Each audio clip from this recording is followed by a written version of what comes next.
When I drove up to Norfolk to tape Rags, I could tell that he didn't feel very good. I said, "Rags, are you sure you want to do this?" He says, "Can I have my beer and cigarette?" I said, "It wouldn't be Rags without it."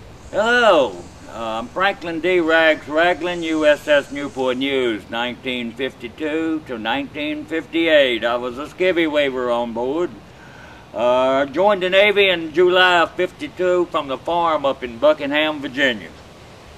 Got out of boot camp in August, and they sent us down to Norfolk to catch the Newport News, who was at that time in the Caribbean undergoing refresher training. Of course, we put us all mess cranking there in Norfolk. When the Newport News came in, she anchored out in Whiskey Anchorage, which was to offload ammo before going in the yard. And they made us take a boat out to the Newport News. That was the most awe-inspiring ship I ever saw in my life. You gotta stop and remember now that the biggest ship I'd ever seen was a 12-foot rowboat on the James River up there in Buckingham County. Well, I was on the way out, I just couldn't help but looking at that beautiful ship sitting out there. And signal lights were just a blinking away, and I'm saying, what are they saying? What are they saying?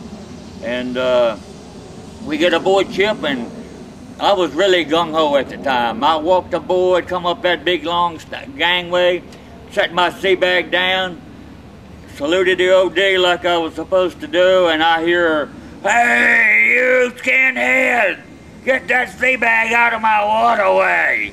And I looked all around. I just knew he wasn't talking to me because I had hair at that time. I'd been through boot camp for 12 weeks. Plus mess cranking for about 4. Yeah, he was talking about me, and as a result, I was Big Dick Vujinov, the mad Russian first-class boatswain mate in charge of the main deck. Everything was just a glistening on that ship, including the brass, the decks, and everything. And as a result, the next day I had the Holy Stone for Big Nick for all day long. Right away, I tried that once and didn't like it. And about that time, they said they wanted somebody to go up to the signal bridge. Man, I volunteered. I didn't know what a signalman was, but I volunteered. I said, I won't know about to stay down there with Big Nick Vujinov up on that main deck.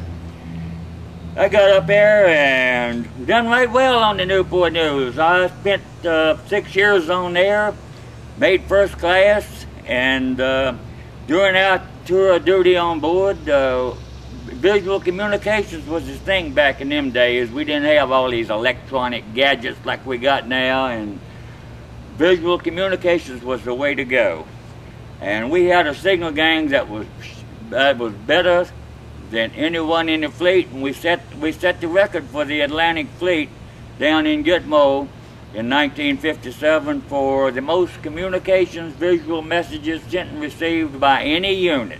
Nobody has ever beat that, but of course, today as a signalman is a thing of the past, but so am I for that matter, but I tell you what, those were the days, and they were beautiful days to look back on that, and my first ship, my USS Newport News, was my first love, and it always will be.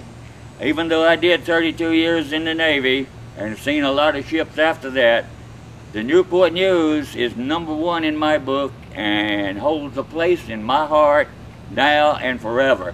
I'm glad to see this museum go in up here on Quincy and on board the Salem in Quincy, Massachusetts, so that the rest of you out there can experience the beautiful ship that the Newport News was, and we hope you enjoy your visit aboard the USS Salem. Thank you.